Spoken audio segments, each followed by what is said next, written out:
This is the Nystagmus Network Virtual Open Day 2020. And I'm here today talking with Alison Blackman, who is a QTVI, and she's going to give us a presentation about resilience. Hello, Alison. Hi, Sue. So I'm Alison Blackman, qualified teacher of VI and work in Norfolk. And I'm here today just to talk a little bit about some of the work we've been doing around resilience and building up the well-being in children and young people with a vision impairment. Okay, so let's start off by thinking about what is resilience. Resilience is the ability to overcome adversity, reduce stress and bounce back from setbacks. Ultimately, resilience is the quality which helps us achieve our goals. Yet it is not an individual trait or characteristic, but a range of processes that bring together quite diverse mechanisms. In our household, we tend to think about resilience as being the marshmallow man. We like to feel that we are padded with lots of positivity. So actually, if we have a stressful day or something doesn't go according to plan, we're able to bounce back. It's important that we all have this padding, whether it's adults or children, and that padding needs to be things that make us all feel good and feel positive. When we think about resilience, we need to avoid some of the thinking traps, some of the things that will make us blow things out of proportion. Some of those thinking traps include always.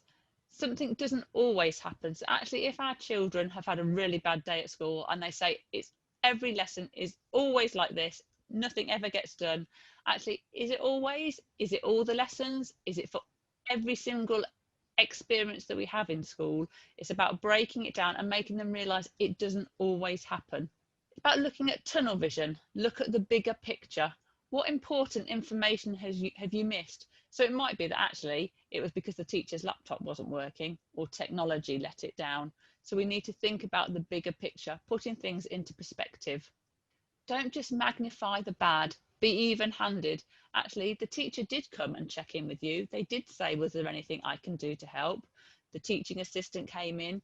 It's about thinking in realistic terms. Again, it's not all, things don't always happen, but it's about thinking about those positive and those negatives. Don't just think about me, me, me. Now, this is really difficult, especially if we've all had a bad day. We feel that everything is going wrong. But we need to think about how have others contributed to that. And it's about working out what we can all do to make things better in the future.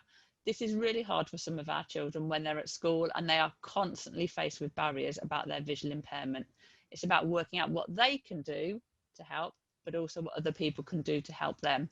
Looking inward, actually, what could you do to help? Have you made your views clear? Do the teachers know what they need to do to help you? Have you asked for help? And this is where the last one is really, really important. People can't mind read.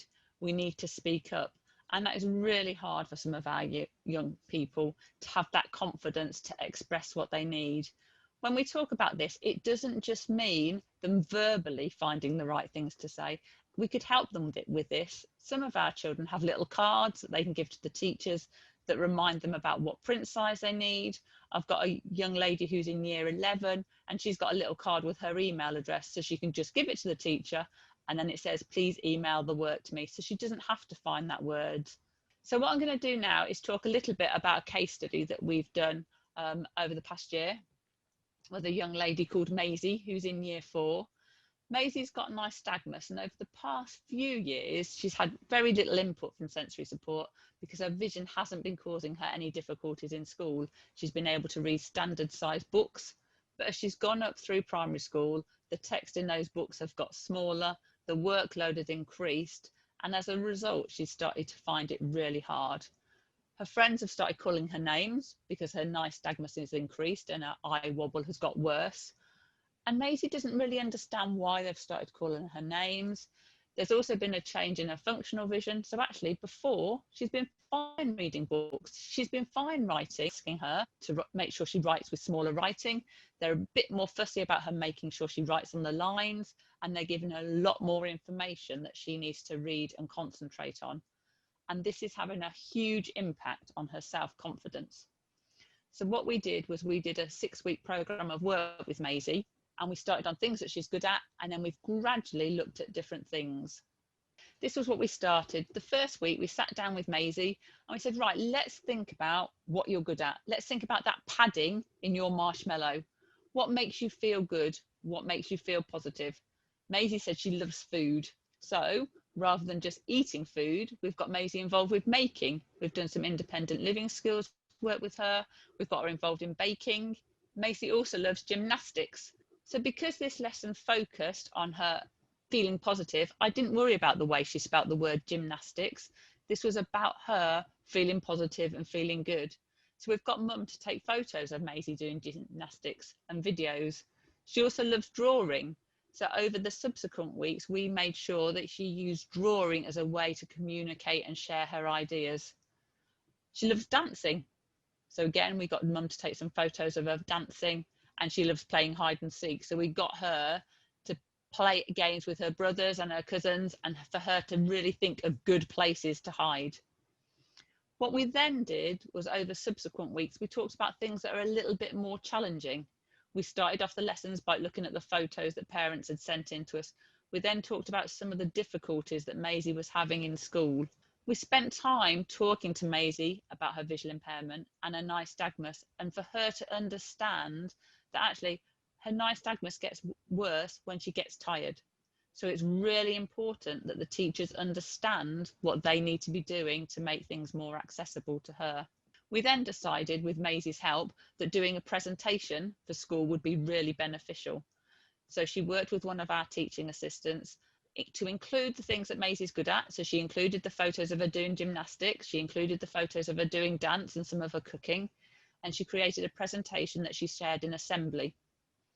Whilst doing that presentation, she was able to ask the other children, who likes gymnastics?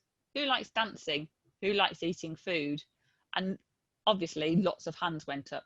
Maisie then said, who has a visual impairment? Who can't see very well? And there were no other hands that went up. So Maisie then used this as a way of saying, actually, I'm visually impaired. I sometimes find it hard to see things, but I can still do all the things that you can do, and I'm still really good at them. We then worked with Maisie on finding photos of famous people who are visually impaired, and she presented those and sort of said, just because you're visually impaired, it doesn't mean it's a barrier. Maisie then was desperate to include a slide with really small writing on it so that people would struggle to read it. So she could say, this is what it's like when you're visually impaired. And she was also really clear that she wanted her teachers to be in that assembly so they would struggle to see things, which we thought was quite funny. From that, we have given Maisie the confidence. We have worked with Maisie to write a list of recommendations. She's got a little card that says what her preferred print size is. We've also got parents involved as well, so they are aware of those recommendations. So if Maisie comes home and says, oh, this is my homework, and Mum looks at it and says, well, that's a bit small, then Mum can go to school and say, this is the size it needs to be, because Maisie needs to be able to see it. One of the things that's made a huge difference to Maisie is getting large print books. So we've used the customised service, and she loves reading. She is a proper bookworm, and now with a larger print, she can sit and she can read, and she is just incredibly happy. And Mum keeps sending me these lovely photos of Maisie with her books. So all those things, although they've been quite difficult, they have added padding to her marshmallow man. She is a lot more confident now. So by doing that, every child has worries, every child has some anxieties. In fact, we all do. But it's making children realise that by talking about them, by almost facing them, we can put things in place and we can overcome those worries and anxieties, and making them realise that actually it's not all the time. It's about those thinking traps again. Some lessons, the teachers might not get it right, but it is about working with them. It is about being able to talk to your parents, being able to talk to the QTVI, being able to talk to the Senko, and putting those worries and anxieties out there, because then we can deal with them. And it's about making sure children are confident in sharing that in a way that it feels comfortable with them. Some children like talking about things, some children like writing them down. So it's working out what works for our children. If we can address that, then we can make sure that they become more resilient, and then we can build on what they are good at, and that will help them overcome their worries and their anxieties. We also need to make sure that our children can relax and take some time out, have a break from school. School can be incredibly stressful for some of our children. So we need to make sure that they have hobbies and interests outside of school. Some children love joining groups like brownies and guides and things like that. Other children would prefer to do things on an individual basis, but it's working out what works for them, whether it's baking, whether it's going for a bike ride, whether it's jumping on the trampoline in the garden. One of my students who is in year 11, who we did some similar work with, her thing was about dancing. So we made a little pact with her that every day she had to close her bedroom door, put on her favourite music and sing and dance. And I got the school Senko involved. So every day the Senko would say, what was the song you listened to this morning? And it's about relaxing and taking time out and just escaping from those stresses at school. And for us adults, it's about still taking time out and getting away from those stresses of home life and work life. Just the last slide I want to finish on for the children and young people we work with, whether you're a parent or whether you're a professional, it's about giving them lots of experiences, which teaches them what they are good at and what they enjoy. They might not enjoy all those experiences, they might not be good at them, but if we open up the experiences that they're exposed to, we're more likely to find things that they are good at. Just because they're visually impaired, it doesn't mean we say, oh, you can't do that, you're visually impaired. From my job, I have learned that although I'm visually impaired and there are things that I find really difficult, other children just excel at them.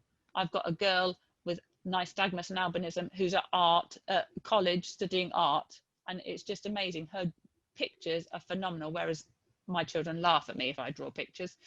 About using praise them for what they're good at. Even if it's something that hasn't gone quite well, give them praise for having a go. And think about the language you use. It's just about being specific. Actually, well done for giving that a go. If they've spoken to a teacher, well done for letting the teacher know what they need to do to help you. Find the children's strengths. This affects how they view school, their friends and their families and themselves. We want every child to feel positive. We're all unique. What works for one of us might not work for the other, but actually find what they're good at and build on it and celebrate it. The last slide has got some really powerful quotes, and actually we use this in our house. So you are absolutely unique, just like everyone else. And I think a lot of children get to that thing, they don't want to be seen as being different at school, but actually we're all different. We all need different things to help us. So we want them to stop comparing themselves to other people. You are supposed to be unique. And it's about giving them the confidence that it's okay to be different. Yes, you might have an iPad in class, but it's making you achieve your potential, and everybody deserves to have that support to be able to be the best version of what they can be. I hope you found this useful. The last slide has just got my email address. So if you've got any questions, any comments, then please don't hesitate to get in touch. And obviously Sue at the Nystagmus Network will be there to support you if you need any help. But if you need any help from me, then please contact me. Thanks very much and enjoy the rest of the day. Alison, thank you. That was a really, really interesting talk. And that little girl, Maisie, is so very lucky to have your support and the team's support. And I hope that every child in school with nystagmus enjoys the same level of support. That would be amazing. Thank you so much for joining us today.